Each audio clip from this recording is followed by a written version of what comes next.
What is up, guys? Wes McNair here from The Living Perspective. I got my new crystal necklace that I just made. Excuse me, my voice has gone out a little bit. It's from all the singing I've been doing because I've been in such a great mood. It's a joyous mood. This is my garage back at my parents' house in Ocala. We got tons of cars here. Everywhere. It's my new Jeep over here.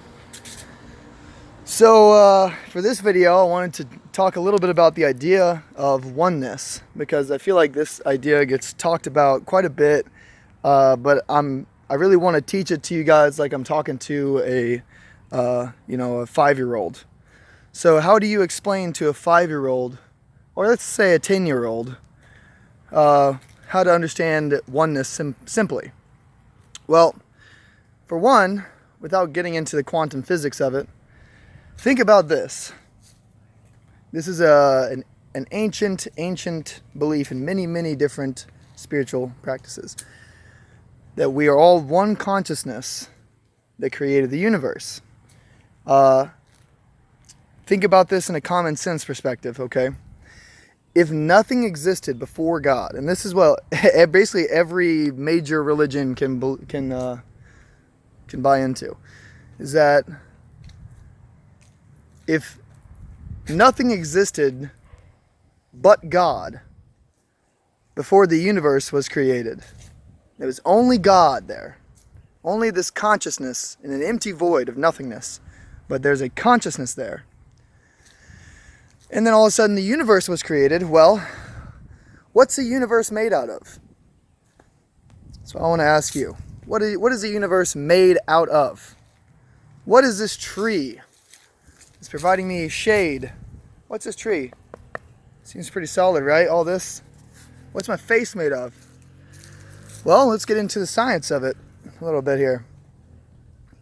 Quantum physics says everything is electrons. Everything in our observable reality is electrons. Check out this bird's nest right here. See that? So if everything in physical reality is made of electrons, everything you can perceive made of electrons, which is essentially light, right? Or whatever light is. Well, we're getting there. So if everything in the universe is made of atoms that are 99% empty space, and all we have is a little electron flying around there that apparently composes everything that is physical. And quantum physics proves that electrons, when they're not being observed, act like a wave, which means they actually maintain superposition, which means when you're not looking, light is everywhere, doing everything. It's only when you, an observer, or in the case of the double slit experiment that proved what I'm saying, a photon detector, but you, the photon detector, the observer, are actually what collapses the wave function.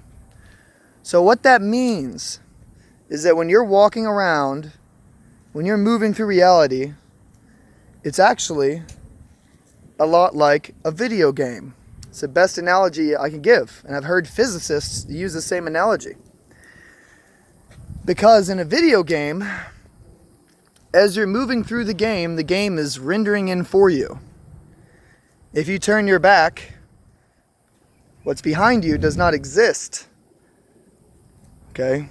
And this is some trippy stuff. There's a big question in quantum physics. If a tree falls in the woods and there's no one there to hear it, does it make a sound? And this question got thrown on top of its head by the double slit experiment that proved, again, that light, when you're not looking, acts like a wave, maintains superposition, okay? Which means it's everywhere.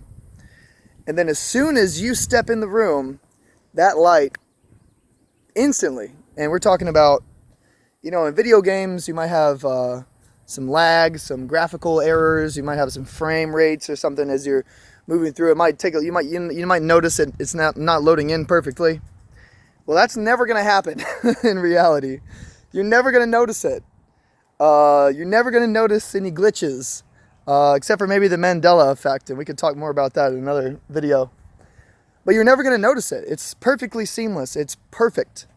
We are, right now, you are a portion of that infinite consciousness that created the universe. Your consciousness is one with that consciousness that created the universe. Okay, think about it. What are you made of? What is everything made of? Well, it turns out a lot of physicists are actually turning to spirituality, because a lot of spiritual teachings like Buddhism and Hinduism talk about reality being God. They talk about everything as being the mind, the cosmic mind of the universe. So now we have quantum physics, and this is why these physicists are doing this. They're turning to spirituality because the physics experiments are proving that light is aware, that everything is aware, that my physical body is aware, that this tree, the electrons that make this tree, the electrons now, guys, that make this tree react to being observed. When we're not observing this, it's a wave. It's not here, but as soon as I walk up, or as soon as I can see it, it renders them perfectly for us. So we're in this, Elon Musk even said that it's like a simulation, because he literally, you look it up, Elon Musk was talking about this very thing, and he said that reality could very well be a simulation because it's actually acting just like a video game based on our best quantum physics experiments. Reality is acting like a video game. Now, they threw out the theory, oh, well, it's aliens, or it's us in the future, which is very egotistical if you ask me. But a lot of people think, oh, it's aliens in the future that created this simulation. They put all of our consciousness, plugged all of our consciousness into it like a extreme virtual reality game. Well, I don't think that's the case. I think the case is that we are all, and reality is very much like a simulation, but reality is a conscious simulation created by God, the one consciousness that created everything. And all of us are characters in this simulation. We all have our own egos, our own identities. We all feel separate. We all feel like we have to, struggle to survive in this reality. When the truth is, we don't really have an identity. That's an illusion as well. It's what they call the ego. The truth is, you and I are the same consciousness that created the universe and individualized itself for the purpose of learning. Because if you think about it, imagine being God. Before the universe was created, imagine being God. You know everything, you are everything.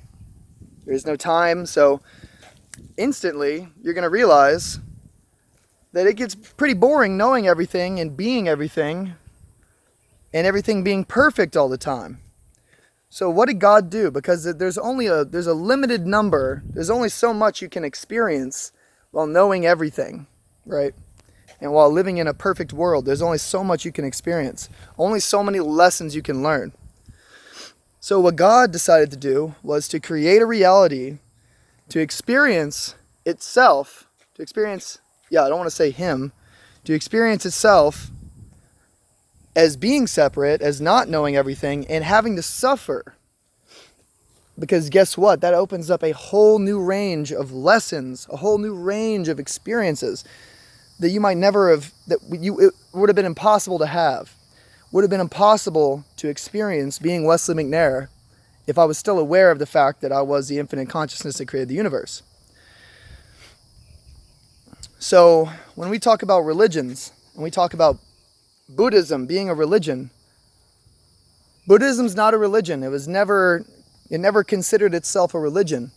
Buddhism is a practice of mindfulness.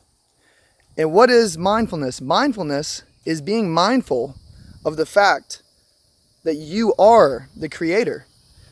The word Buddha means awakened one. It doesn't mean, oh, this big fat guy. That's a joke. That's the laughing Buddha, by the way. That's a joke. The big fat guy. You don't worship Buddha, okay? You don't worship anyone in Buddhism.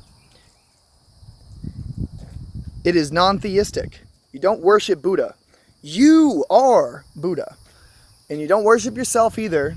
There's no egotistical perspective here of like, oh, I'm God, I'm the creator, blah, blah, blah. No. No. It's quite the opposite, actually. You have to completely eliminate your ego in order to become one with the universe, in order to become one with the creator, or at least to realize that you're one. You have to transcend your ego. So this is not coming from any egotistical perspective. I hate when I tell people, you're one with God. We're all one. We're all one consciousness that, we're all this one consciousness that created the universe, and we're experiencing life individually for the purpose of knowledge and learning and experience. And they're like, oh, you think you're God? I'm like,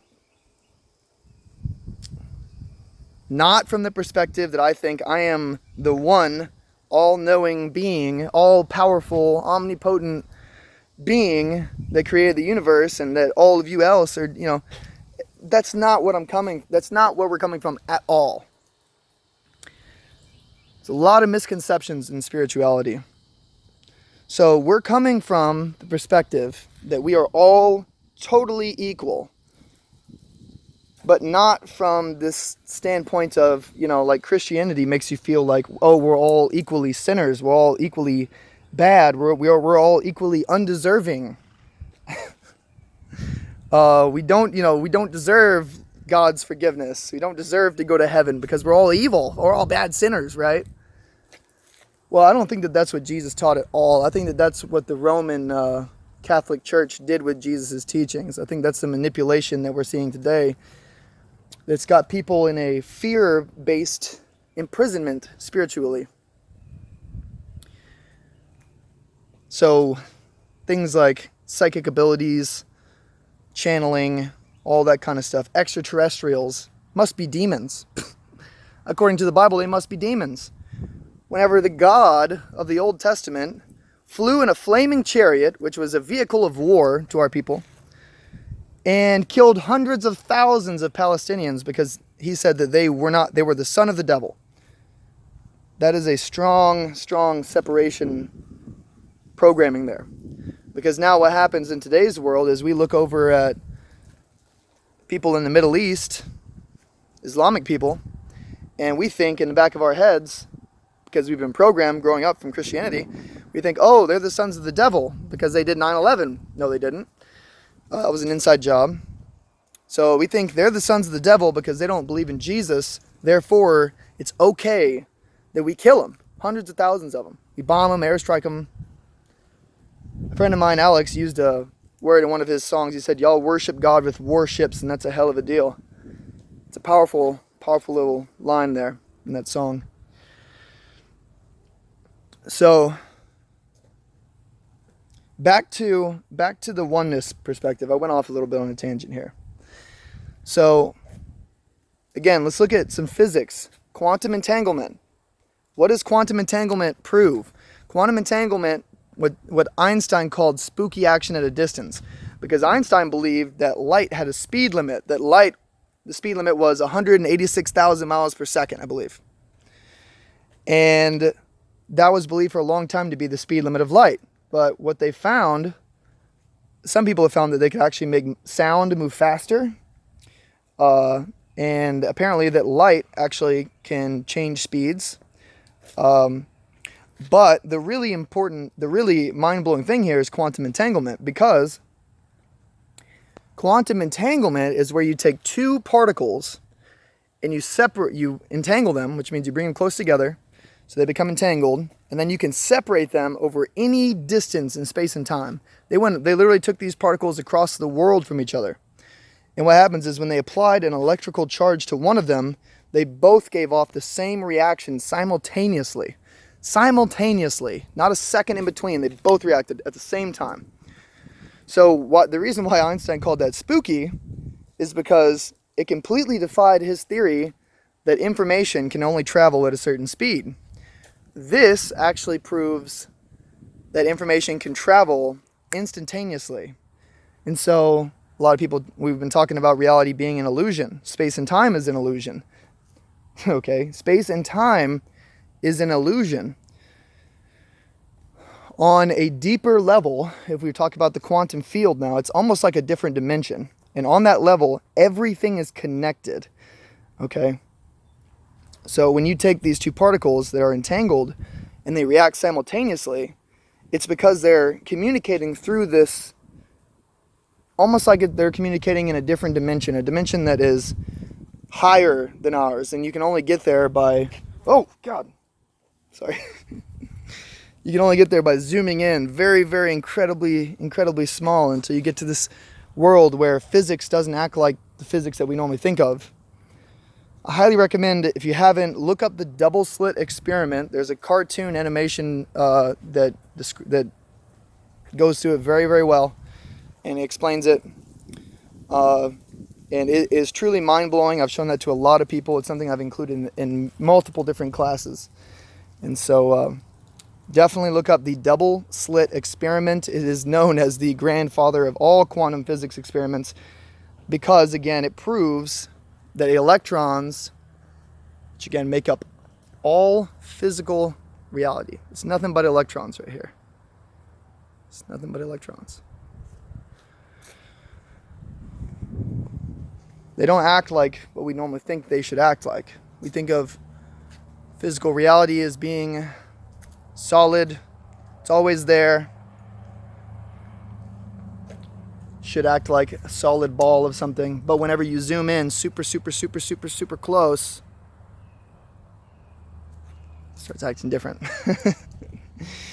It starts acting like a wave, and then as soon as you are there to observe it, it becomes something perceivable. What you're doing with your consciousness is you are collapsing the wave function of light. So if a tree falls in the woods and there's no one there to hear it, not a squirrel, nothing with a consciousness there to perceive it, we could argue that maybe trees have consciousness. Maybe the tree felt himself fall over, so he's there, right?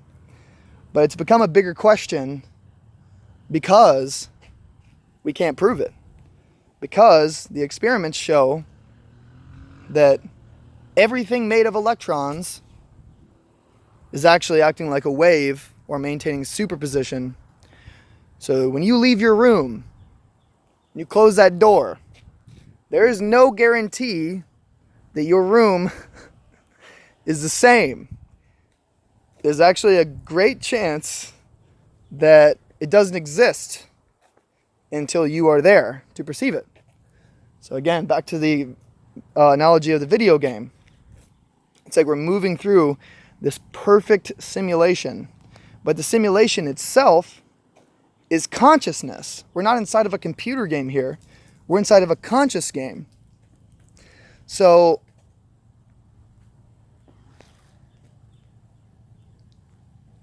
if you imagine God creating this reality, and then if you read the book Let There Be Light by Stephen Hague, Physics, Philosophy, and the Dimensional Structure of Consciousness, he talks about this, and what they do, they've gotten to the point to where these physicists are referring to everything in our physical reality, referring to light itself as visual consciousness, perceivable consciousness. So this little spider right here, this little tree branch that it's on, you could argue that they might be alive and conscious to a certain degree. For sure, the spider, right? The trees are alive, they communicate electrically to each other. Very, very fascinating. But on an even deeper level, the electrons that compose the atom that makes up everything in the universe is conscious. You're walking around in God. You are God walking around in yourself. Not from an egotistical perspective. This comes from a very, very spiritual, humble, oneness perspective. The entire universe is a single consciousness that is creating an illusion for itself to experience And eventually we all realize that, and we'll all go back to being that infinite consciousness, and then things start over. Universes are reproducing themselves. We'll get into the multiverse in another video. So thank you guys for watching. I hope I got everything that I really wanted to get out there. I was kind of just freestyling here. But if you're interested in this, look at some of the ancient practices. Look at what they say. Read the book Let There Be Light by Stephen Hague. Okay, it's mind-blowing. Do some research in quantum physics. Look up the double slit experiment. All of this stuff will help you awaken your consciousness and become more spiritually aware. And when you see yourself as being one with everyone else, when you see yourself as truly being one, then you want to treat other people like they are you. You wouldn't want to hurt another person if you look at them as being God. Treat everyone like you are God and they are God. If you do that, just imagine the amount of love you would share to people if you really, really saw them as being one with you. You would wake up every day and you'd want to serve other people. You'd wake up every day and think about what do they need rather than what you need, because you got that perspective that they are me. So you've eliminated your ego, and now you're looking at it from this total oneness perspective. Okay, thanks again, guys. Much love. I think that's all I wanted to say. It's really all about the love, guys. The word namaste means the divine light in me recognizes the divine light in you, and that divine light is that consciousness that created the universe behind all this ego crap that we make up. So again, much love, guys. Namaste. Transcend your ego. Find that inner peace, that inner oneness perspective, so we can all create a more loving space for everybody. So thanks again, guys. Much love. Stay one.